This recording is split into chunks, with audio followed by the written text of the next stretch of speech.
नमस्कार। आप देख रहे हैं न्यूज़ो और मैं हूं प्रवीण झा। बात आज फिर से गाजियाबाद की ही करेंगे। और गाजियाबाद में जिस प्रकार से बकरीद के दिन जो कि सूर्या चौहान की जो हत्या हुई है, उसके बाद से लगातार वहाँ की जनता जो है, खास करके उस मोहल्ले के लोग जो हैं, वो खासे परेशान दिख रहे थे और लगातार ये मांग कर रहे थे कि अभी तक बुलडोजर की कार्रवाई क्यों नहीं हो रही है। यहाँ पर बहुत सारे अवैध मकान बने हुए हैं और जो खास करके जिस लड़के ने हत्या की थी, हालांकि उसका एनकाउंटर हो गया, लेकिन उसके परिवार से जब पुलिस ने पूछताछ की तो बहुत ही चौंकाने वाले खुलासे हुए हैं। दरअसल जिस दिन वो हत्या हुई, उस दिन सूर्या चौहान के साथ बाइक राइडिंग को लेकर कुछ विवाद हुआ था उस लड़के से। और उसके बाद जब वो लड़का घर आता है असद, और अपने पिताजी को सारी बात बताता है, तो कमाल देखिए कि पिताजी उस लड़के को शांत करने के बजाय ये कह रहे हैं कि जाकर के जो करना है कर दो, यानी हत्या करना है हत्या कर दो। अब ये जो खबर है, इसका मतलब आप ये समझिए कि किस प्रकार से ट्रेनिंग मिल रही है। और अगर ये ट्रेनिंग मिल रही है तो वो ट्रेनिंग देने वाला कौन है, क्योंकि आम लोग तो इस प्रकार से नहीं कहेंगे। अगर किसी के घर में, आपके घर में भी अगर आपके लड़के आ जाएंगे कोई घटना करके, तो आप यही कहेंगे नहीं बिल्कुल शांत हो जाओ, कुछ भी मत करो, दोनों लोग शांति से रहो। लेकिन ये किस प्रकार के पिताजी थे कि वो कह रहे हैं अपने बेटे को कि जाओ हत्या कर दो। और उसके बाद वो असद निकलता है घर से और फोन करके बुलाता है और फिर पूछता है कि क्या तुमने कभी बकरा हलाल होते हुए देखा है। उस पर जब वो कह रहा है कि नहीं, उसके बाद लगातार उसके ऊपर चाकू से वार करता है और उसको मौत के घाट उतार देता है। अब इसके बाद ये जब वहां के लोग लगातार कह रहे थे कि अब इनके ऊपर बुलडोजर की कार्रवाई होनी चाहिए, योगी आदित्यनाथ मुख्यमंत्री हैं, सभी उनसे यही उम्मीद भी करते हैं कि अगर इस प्रकार की कोई घटना होगी यूपी में तो उनके घर पर बुलडोजर जरूर चलेगा। और आज वैसा ही होता हुआ दिख रहा है। अभी बुलडोजर चला नहीं है, लेकिन वैसा ही होता हुआ दिखने लगा है। क्योंकि आज उस असद के घर पर जिसका एनकाउंटर हुआ, उसके घर पर नोटिस चस्पा हो गया है और ये कह दिया गया है कि आप या तो अपने से अपने घर को तोड़ लें या फिर आगे की कार्रवाई फिर प्रशासन करेगी। आज इसी सब मुद्दे पर बातचीत करेंगे कि क्या योगी जब तक यूपी के मुख्यमंत्री हैं तब तक लोग न्याय की गुहार ना सिर्फ लगा सकते हैं बल्कि न्याय की उम्मीद भी कर सकते हैं। क्या लग रहा है संजीव जी कि अब जो ये कार्रवाई होगी, वो योगी आदित्यनाथ जिस प्रकार से अभी तक कार्रवाई करने के लिए जाने जाते हैं, उसी दिशा में ये एक और कदम होगा? नमस्कार प्रवीण जी, हमारे दर्शकों को भी मेरा नमस्कार। निश्चित रूप से देखिए, एक शायरी है, बहुत पुरानी शायरी है और हम्म। ये जिहादियों के लिए बिल्कुल सही बैठती है शायरी। हम्म। तुम्हारे पाँव के नीचे कोई जमीन नहीं, तुम्हारे हम्म। पाँव के नीचे कोई जमीन नहीं, कमाल ये है कि फिर भी तुम्हें यकीन नहीं। हम्म। देखिए, सैकड़ों इनकाउंटर हुए। अतीक हम्म। अहमद, उसका भाई, वो मारा गया। हम्म। उसके अलावा अंसारी जो है मुख्तार, वो हम्म। जेल में वो अपनी जान नहीं बचा पाया। उसका तो हम्म। इनकाउंटर नहीं हुआ, लेकिन बीमारी की वजह से उसकी मौत हो। हम्म। जब इतने बड़े बड़े डॉन हम्म। मर गए, इसके बावजूद आप देखिए, कहते नहीं कि रस्सी जल गई या ऐठन बाकी। हम्म। अब ये लड़का जो है, देखिए, हमें तो दोनों के जान के लिए अफसोस है, लेकिन हम्म। अगर सूर्या चौहान के साथ जिहाद नहीं करता ये असद, तो असद हम्म। भी जिंदा रहता और सूर्या चौहान भी जिंदा रहता। भाई, बिल्कुल। जियो और जीने दो का सिद्धांत जो है वो तो तभी होगा ना कि हम्म। जब आप दूसरे के जीवन का सम्मान करें। मान लीजिए, हम्म। बहुत सारी बातें, एक जमई है सपा के, उनका कहना है कि असद की, तथा कथित कथित रूप से कि हुँ, असद की सिस्टर का सूर्या के साथ जो है हो सकता है कुछ संबंध था। अब क्या था देखिए, हुँ, इसमें शक भी हो जाते हैं, लेकिन अगर मान लीजिए कुछ था भी, तो पुलिस है, हुँ, उसके लिए काउंसलिंग होती है। किसी का बिल्कुल। ये कह के कि आओ बकरीद के दिन ही, आप देखिए दिन कैसा चुना गया, वो दिन भी हुँ, बहुत महत्वपूर्ण है। बकरीद के दिन बिल्कुल। बकरे की तरह हलाल कर, बकरे की हुँ, तरह हलाल कर, सोचिए। तो कहते नहीं कि केवल आप घटना को मत देखिए, घटना को हुँ, अंजाम कैसे दिया गया। जो हमारा बिल्कुल। पिनल कोड है या जो क्रिमिनल सीआरपीसी है, तो हुँ, उसमें केवल घटना को नहीं देखा जाता है कि ये घटना हुई या अपराध हुआ। अपराध हुँ, के पीछे का इंटेंशन क्या, अपराध को किस तरह से कारित किया गया।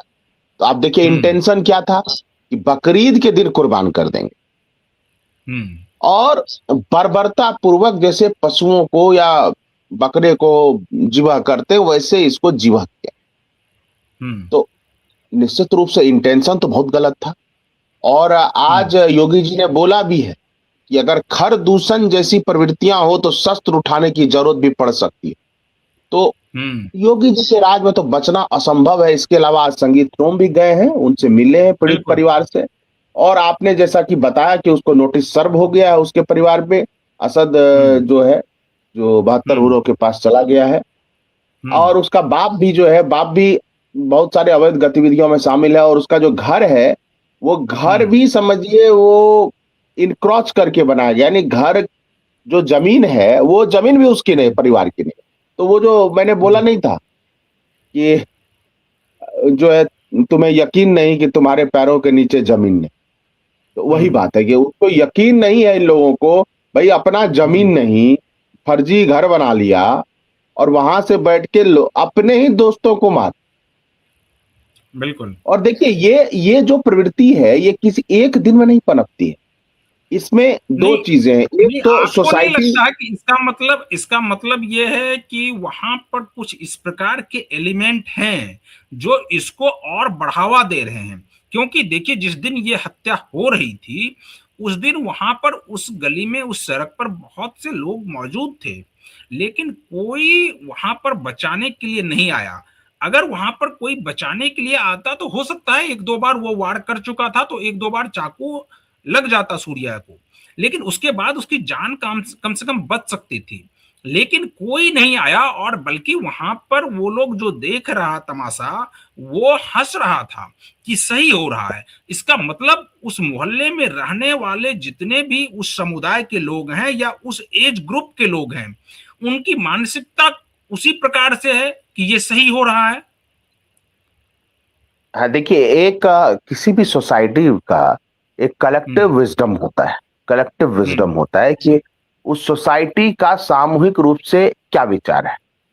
हुँ, जैसे आप हिंदू परिवार में आप देखिए कि होता है, बच्चा हुँ, पढ़ेगा, लिखेगा, आईआईटी करेगा, मेडिकल करेगा, अच्छे प्रोफ़ेशन में जाएगा, सम्मानपूर्वक जीवन जिएगा। हुँ, लेकिन वो कलेक्टिव विज़डम है। हुँ, ये कलेक्टिव विज़डम क्या है इनका कि वही 72 हूर, जन्नत। और ये देखिए, ये हम इसको सेपरेट करके क्यों देखते हैं? जब कश्मीर से हिंदुओं का एक्सोडस हुआ, भगाया गया, तो हुँ, फारूक अब्दुल्ला जैसा विदेश में पढ़ा लिखा आदमी, और अपने सेकंड जनरेशन में वो सीएम रहा, हुँ, उसके पिताजी सीएम रहे, वो सीएम रहा, और उसने बोला बिल्कुल। हुआ तो हुआ, हुआ तो हुआ। तो जब हुँ, इतना पढ़ा लिखा आदमी इतना इग्नोरेंट हो सकता है, और ये देखिए सीरिया में क्या हो हुँ, रहा है, बहुत सारे लेफ्ट लेफ्ट लिबरल गिरोह के कहते हैं कि बीजेपी आरएसएस की वजह से हो रहा है। भाई पाकिस्तान हुँ, में रोज एक दूसरे को मार रहे हैं, बांग्लादेश में लोग मार रहे हैं, वहां बीजेपी आरएसएस है। सीरिया में किसको हुँ, मार रहे हैं वो एक दूसरे को। अफगानिस्तान में हुँ, कौन किससे लड़ रहा है। यहाँ तक कि जिस यूरोप ने उनको आश्रय दिया उन रिफ्यूजी को, वो यूरोप में कल हुँ, पेरिस में तांडव मचा रहे हैं, उपद्रव कर रहे हैं। हुँ, जहां देखो ब्रिटेन में अल्लाह अकबर का नारा लेके चाकू लेके दौड़ के शिकार कर लेते हैं। तो बिल्कुल। ये जो कलेक्टिव विजडम है, इसमें एक हुँ, धर्म सुधार आंदोलन की जरूरत। देखिए हर धर्म जो है, एक प्राचीन काल हुँ, का था, एक मेडाइवल था, एक आधुनिक था। वो क्रिश्चियनिटी में भी रिफॉर्म हुआ, हिंदुओं में भी बहुत बिल्कुल। सारे रिफॉर्म हुए, चाहे वो राजा राम मोहन राय हो, चाहे वो दयानंद सरस्वती, ईश्वर चंद्र विद्यासागर, एकदम लिस्ट है कि कैसे बिल्कुल। रिफॉर्म हुआ, स्वामी विवेकानंद। तो वो रिफॉर्म इस्लाम में करना चाहिए। और वो मुझे लगता है इस्लाम में बहुत सारे ऐसे योग्य मौलाना हैं जो अपने समाज को दिशा दे सकते हैं। क्यों नहीं किसी मुसलमान लड़के का जो आइकॉन हो सकता है या उनका प्रेरक व्यक्तित्व हो सकता है, वो डॉक्टर हुँ, एपीजे अब्दुल कलाम वो हो तो फिर क्या बात है। तो जब हुँ। पढ़ने के मौके पढ़ने के बदले आप नहीं, जिहाद करोगे तो आपको नहीं लगता है कि ये अपना रोल मॉडल ही मानते हैं अतीक अहमद को, अफजाल अंसारी को, या फिर उनके बड़े भाई जो उनको, या फिर ये आजम खान को, इन लोगों को, या अकबर उद्दीन ओवैसी को, इन लोगों को ये लोग अपना आइकॉन मानते हैं। और ये लोग तो इन लोगों के भरोसे वो अच्छे पद पर चले जाते हैं, अपना उल्लू सीधा कर लेते हैं और इन लोगों को उसी में छोड़ देते हैं। और ये लोग उसी में लगे रहते हैं कि चलो कम से कम हमारे समुदाय का एक नेता तो बड़ा नेता है, और उस नेता को ये लोग प्रोटेक्ट करने में, उस नेता को जिताने में सब कुछ भूल जाते हैं। अपना उनको क्या करना है ये सब कुछ भूल जाते हैं। और वो इनको अफीम की तरह जो है वो अफीम चटाते रहते हैं कि आप इसी काम में लगे रहो, आप इसी में लगे रहोगे तभी उनका काम चलता रहेगा। तो आखिर इनको नहीं लगता कि इनमें अब कोई और लीडरशिप डेवलप करने की जरूरत है, और वो लीडरशिप ऐसी हो कि ताकि इनको एडुकेट करे कि आपको किस रूप में आगे बढ़ना चाहिए, अगर आपको समाज में रहना है तो आपको कैसे रहना चाहिए। देखिए, मैं थोड़ा सा इतिहास में भी जाऊंगा और थोड़ा वर्तमान में भी जाऊंगा। अभी हम्म। मशहूर शायर बशीर बद्र साहब का इंतकाल हुआ। भोपाल बिल्कुल। में उनकी अंतिम यात्रा निकली, शव यात्रा। 15 हम्म। लोग गिनकर थे, 15 लोग हम्म। गिनकर थे। लेकिन हम्म। हमारे दर्शक ही बताएंगे कि अतीक अहमद की अंतिम यात्रा में कितने लोग थे, हम्म। शहाबुद्दीन की अंतिम यात्रा में कितने लोग थे, मुख्तार अंसारी की अंतिम यात्रा में कितने लोग वो कश्मीर वाले। थे। हाँ, हुर्रियत हुर्रियत हम्म। तो देखिए, इस्लाम मुस्लिम लीडरशिप पे क्या हुआ है प्रवीण जी। आप देखिए कि आजकल तो बहुत सारे मौलाना प्रिंस जो एमबीएस है, मोहम्मद बिन सलमान, उनका विरोध करते हैं। आप देखिए, हम्म। वो यूएई के वो अल नहयान परिवार का विरोध करते हैं। आप देखिए तो हम्म। वही कतर का समर्थन करते हैं, वही कतर का हम्म। समर्थन करते हैं। कतर कट्टरता फैलाता है अल जजीरा के माध्यम से। तो हम्म। 1905 से मुझे लगता है 19वीं सदी मिला लीजिए, और ये अभी तो 21वीं सदी चल रही है। 19वीं और 20वीं सदी में आप हम्म। देखिए कि आप मुस्लिम लीडरशिप जो भी आई, वो हम्म। आई रिलीजियस फंडामेंटलिज्म के नाम पे। ठीक है, सर सैयद अहमद खां थे, हम्म। लेकिन सर सैयद अहमद खां ने भी लिखा है, जो रिसर्च पेपर, आप हैरान रह जाएंगे कि आम हम्म। खाना हलाल है या हराम। और वो रिसर्च पेपर इसलिए हम्म। लिखा क्योंकि मोहम्मद साहब ने तो आम चखा नहीं होगा, क्योंकि आम तो वहां होता नहीं था सऊदी हम्म। अरब में। और सुन्नत तो ये है कि जो काम मोहम्मद साहब ने जिस तरीके से किया वही करना चाहिए। तो इसलिए उन्होंने हम्म। ये रिसर्च पेपर लिखा कि आम हराम है या हलाल है, तो उन्होंने साबित किया कि आम हराम है। हालांकि फिर भी उस समय वो खुद उन्होंने लिखा है कि अलीगढ़ मुस्लिम यूनिवर्सिटी बनाने में मुसलमान से ज्यादा बढ़ चढ़ के हिंदुओं ने, सिखों ने योगदान दिया। और हिंदुओं और हम्म। सिखों का उस समय कहना था, अगर मुसलमान पढ़े लिखे नहीं तो ये तो ऐसे ही खराब हो जाएंगे, और ये फिर पूरे देश के लिए शत्रु बन जाएंगे।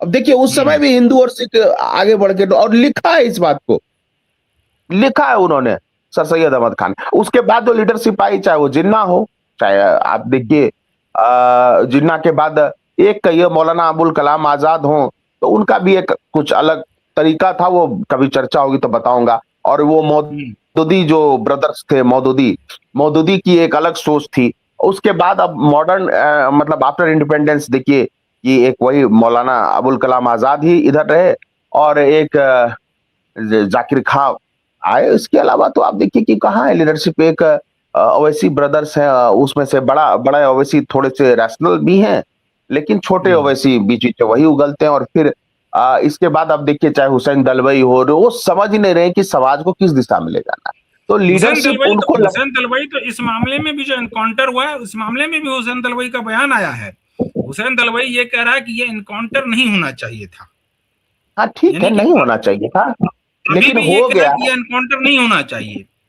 यानी हाँ कि ठीक है, आप हो गया। आप एक समुदाय विशेष के बच्चे को आप 20 सड़क पर चाकू गोद कर मार देंगे, लेकिन अगर दूसरे उसी में दूसरे उनके धर्म के किसी व्यक्ति की, मतलब किसी लड़के की हत्या अगर वो भी पुलिस के ऊपर फायरिंग करने के दौरान एनकाउंटर में होती है, तो उसको वो कह रहे हैं कि ये नहीं होना चाहिए। मैं कह रहा हूं कि ये नहीं होना ठीक है। वैसे इन्होंने हुसैन दलवाई ने कहा नहीं होना चाहिए, कम से कम हुसैन हम्म, दलवाई को उसको कंधा देने तो जाना चाहिए असद को। असद को हम्म, डेड बॉडी को कंधा देने वाले 4 लोग नहीं जुटे थे। उसका चाचा है, क्योंकि बाप शायद उसका अरेस्ट हो गया, क्योंकि हम्म, बाप ने भी उसको उकसाया था, तो क्राइम करने के लिए उकसाने वाले पर भी मुकदमा दर्ज होता है। तो ये मैं ये बिल्कुल। कह रहा हूं कि ओवरऑल आप मुस्लिम लीडरशिप आप देखेंगे तो वो बिल्कुल वही है, जिन कमोबेश जिन्ना के आने के बाद जिन्ना के ही विचारधारा के इर्द गिर्द घूमता है। बहुत सारे लोग बोलते हैं हम्म, मौदूदी जो है वो भारत विभाजन का विरोधी था। तो उसका उद्देश्य हम्म, क्या था? उसका उद्देश्य ये था कि भारत अगर एकजुट रहेगा तो सारे मुस्लिम मिलकर पूरे भारत पर कंट्रोल कर लेंगे, और उसका ये उद्देश्य था। हम्म, इसका ये उद्देश्य नहीं था कि भारत का विभाजन नहीं होना चाहिए। उसको लगता था बिल्कुल। पाकिस्तान और फिर बाद में बांग्लादेश दो अलग अलग देश बन गए तो मुस्लिम बट गए, यानी भारत के हम्म, मुस्लिम, पाकिस्तान के मुस्लिम और बांग्लादेश के मुस्लिम बट गए, इसलिए वो हम्म, भारत पर कंट्रोल हिंदुओं का हो गया, ऐसा उसका मानना था मौदूदी का। लेकिन बहुत हाँ, सारे लोग मौदूदी नहीं तो अभी वो 50 70 50 60 करोड़ के आसपास रहते, और फिर उसके बाद वो उसी प्रकार से वो फैलाते जो अभी फैला रहे हैं। हाँ 70 करोड़ रहते, 60 70 करोड़ हम्म, रहते। तो ठीक है, मैं ये कह रहा हूं देखिए, अब तादाद मुझे लगता है तादाद अखलाक का सिंबल नहीं है। तादाद तो चींटियों हम्म, की बहुत ज्यादा है, लेकिन चींटियां हुकूमत नहीं करती।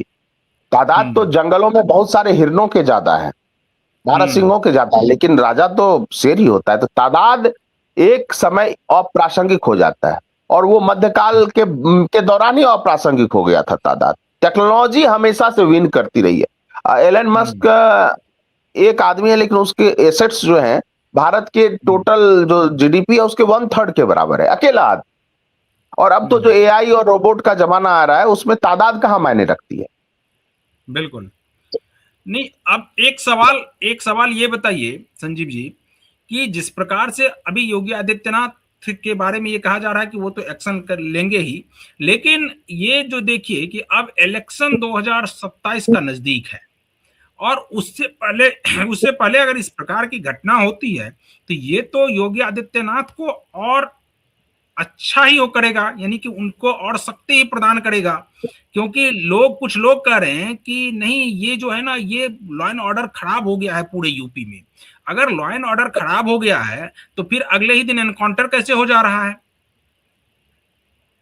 देखिए विपक्ष का काम है कहना, ठीक है इनकाउंटर होना ही चाहिए ऐसे अपराधियों का। लेकिन देखिए विपक्ष हम्म, के सामने दो तरह का संकट है। एक तो विपक्ष बहुमत से मतलब बहुसंख्यकों से दूर जा रहा है, दूर हो चुका है बहुत हम्म, पहले। दूसरी बात क्या है कि जिस अल्पसंख्यक की तारीफ करता है विपक्ष, वो हम्म, अल्पसंख्यक बहुत आक्रामक अल्पसंख्यक है, एरोगेंट हम्म, माइनॉरिटी। और एरोगेंट माइनॉरिटी का कोई भी बहुसंख्यक समाज स्वीकार नहीं कर सकता। एक बात बताइए, मैं बस एक सीधा हम्म, सवाल पूछना चाहता हूं। हमने ये हम्म, बहुत सुना कि भारत में इस मुस्लिम ने इस हिंदू का इस सिख को मार दिया, बहुत बार सुना। क्या आपने हम्म, पाकिस्तान में कभी सुना कि पाकिस्तान में हिंदू ने उठ के किसी मुस्लिम को मार दिया, या पाकिस्तान किसी क्रिश्चियन ने मुस्लिम को मार दिया? अगर एक घटना बिल्कुल। ऐसी हो जाएगी, जितने हिंदू क्रिश्चियन है सबको मार देंगे वो तुरंत। यही बांग्लादेश हम्म, में आपने सुना होगा, हमारे दर्शकों ने सुना होगा कि हम्म, मुस्लिम जो है हिंदू को जला रहे हैं, हिंदू मंदिरों को तोड़ रहे हैं, बौद्धों पर अत्याचार कर रहे हैं। लेकिन आपने कभी सुना कि बांग्लादेश के किसी हिंदू, बौद्ध या क्रिश्चियन ने किसी मुस्लिम को मार दिया हो? आप सोचिए। लेकिन भारत में हम आए दिन सुनते हैं तो कि हम्म, अल्पसंख्यक समाज से होने के बावजूद मुस्लिम जो है बहुसंख्यकों को मारते हैं। हम्म, बहुसंख्यक समाज की जितने भी धार्मिक जुलूस है उस पे पत्थर मारते हैं, उसको डिस्टर्ब करते हैं। तो ये जो आक्रामक अल्पसंख्यक है भारत का, वो भी विपक्ष के लिए हम्म, खतरा है, क्योंकि इससे बहुसंख्यक अपने आप नहीं, धर्म के नाम पर एकजुट होते हैं। और ये बात विपक्ष के नेता नहीं समझते हैं कि जब तक अल्पसंख्यकों को आप वो देंगे, घुसने छुपने की जगह देते हैं या उसका बचाव करते हैं, विक्टिमहुड कार्ड खेलने में मदद करते हैं, तो ये खुद उनका हम्म, वोट बैंक कमजोर होता है, क्योंकि बहुसंख्यक एक तरफ हो जाता है। उनको लगता है अरे बताओ कांग्रेस सपा कुछ नहीं बोल रही। आज ही आया हम्म, है, अब कल फैल जाएगा कि एक मौर्य समाज के एक लड़के, यानी ओबीसी समाज के लड़के का 3 शायद मुसलमानों ने कत्ल कर दिया। यूपी की घटना है, हम्म। शायद आज या कल रात की घटना है। वो आएगा डिटेल तो हम नहीं, वो भी नहीं, दर्शकों मेरा को साझा मेरा सवाल, करेंगे। मैं अभी चूंकि मैं एक स्क्रॉल कर रहा था कि कम से कम अखिलेश यादव का कोई ट्वीट या कुछ इसके ऊपर दिख जाए, क्योंकि यूपी की घटना है, वो देश के अलग-अलग मुद्दों पर तो ज़रूर राय रखते हैं अपनी। लेकिन इस मुद्दे पर मुझे नहीं दिख रहा है, शायद आपकी नज़र में कहीं दिखा क्या कि अखिलेश यादव ने इसको लेकर कुछ कहा हो? देखिए, मैं नहीं देखता, मुझे पता है प्री कंसेप्ट नोशन जो होता है वो लंबे समय के अनुभव का परिणाम है। हुँ, प्री कंसेप्ट नोशन ये कि ये लोग वही बोलते हैं कि तरुण खटीक मर गया, हुँ, फिर बोलेंगे सूर्या चौहान मर गया, उसको किसी ने नहीं मारा। हुँ, हाँ, ये जरूर बोलेंगे कि ये बोलेंगे, अब पहले तो बोलते नाम लेकर। भाई मैं राहुल गांधी से पूछना चाह रहा हूँ, वो तो कहते मुस्लिमों की समस्या उठाएंगे। हुँ। आज सूर्या चौहान के लिए भी थोड़ी आंखें नम होनी चाहिए उनकी, तरुण खटीक के लिए भी आंखें नम होनी चाहिए। ऐसा नहीं हो नहीं, नहीं, सकता इस अब और देखिए। दूसरा सवाल, एक और सवाल कि ये देखिए जितना भी ये खास करके जो गोदी मीडिया छोड़ दीजिए, जिसको गोदी मीडिया ये लोग कहते हैं, उसके अलावा जो मीडिया है, जिसको लेफ्ट लीनियंट मीडिया कहते हैं या लिब्रांडू आप कह लीजिए उसको सीधे शब्दों में, एक किसी का भी आपने कोई खबर इसके ऊपर देखी क्या आप कि कहीं से कोई खबर आई हो कि ये किस प्रकार से सूर्या चौहान के साथ ये जो जघन्य घटना हुई है, इसकी कम से कम वो निंदा भी करते हैं, ऐसी कोई खबर आपने देखी क्या? नहीं, मैं देखता ही नहीं, मुझे पता है वो होगा नहीं, वो निंदा करेंगे नहीं। अब हम्म, क्यों नहीं करेंगे इसकी जांच होनी चाहिए, क्यों बिल्कुल वन साइडेड है। तो ठीक हम्म, है, मुझे लगता है आज किसी भी जमाने में बैलगाड़ी को चलने के लिए दो टायरों का सहारा था, ठीक है। तो हम्म, लेफ्ट एंड राइट जो था वो फ्रांस के दरबार में जो एक रहता था कि एक लेफ्ट के तरफ जो बैठते थे वो किसानों और मजदूरों की बात करते थे, वहीं से और हम्म, राइट के तरफ जो बैठते थे वो अमूमन कंजर्वेटिव्स होते थे। तो अब ये हम्म, लेफ्ट वाले जो है किसान मजदूर की बात करने वाले, अब वो जिहादियों के पैरोकार हैं। लेकिन हैरानी की बात हम्म, है कि जहां लेफ्ट का शासन होता है वहां वो मुस्लिमों को अपने रीति रिवाज भी नहीं निभाने देते, जस्ट लाइक कम्युनिस्ट चाइना। वहां इस बार एक पाकिस्तानी ब्लॉगर गया, उसने खुद देखा और पूरे सोशल मीडिया बिल्कुल, पे वायरल वो है वीडियो वायरल कि हो गया कैसे काफी। वायरल हो गया। उसी तरह हम्म, किसी भी इस्लामिक कंट्री में कोई कम्युनिस्ट पार्टी नहीं होती, लेकिन ये हम्म, लोग वहीं खेलते हैं जहां की डेमोक्रेसी होती है। दोनों दुश्मन एक दूसरे के। अब बताइए, एक कोई मुस्लिम कम्युनिस्ट कैसे हो सकता है? कम्युनिस्ट का मतलब है नास्तिक होना। मुझे जल्दी कोई हम्म, मुस्लिम मिला नहीं नास्तिक। अब मोहम्मद सलीम जो हैं, क्या वो हम्म, लिख के देंगे कि उनका जो सीपीएम के वहां सर्वे सर्वा है बंगाल में, क्या वो लिख के देंगे हम्म, कि उनका लास्ट राइट्स जो है वो इस्लामी विचारधारा के अनुसार नहीं होगा? जब वो नास्तिक है तो नास्तिक के हिसाब से रहो ना भैया। ये केवल सनातन धर्म है जिसमें चरवाक को भी छूट है, क्योंकि हमें हम्म, माने या ना माने इससे मतलब नहीं, लेकिन वो ईश्वर को ना मानते हुए सनातनी हिंदू हो सकता है। बिल्कुल। वो छूट हमारे यहाँ, वो उदारता हमारे यहाँ है, वो वैचारिक गहराई हमारे यहाँ है, वो चलिए, उनके यहाँ, दूसरों चलिए, के यहाँ नहीं। चलिए संजीव जी, आज हम लोग इस डिबेट को यहीं पर खत्म करते हैं। कल किसी और मुद्दे के साथ फिर हाजिर होंगे। तब तक आप अगर हमारे इस चैनल को सब्सक्राइब आपने नहीं किया है तो आप जरूर सब्सक्राइब कर लीजिए और बने रहिए न्यूज़ों के साथ। मुझे दीजिए अनुमति। नमस्कार।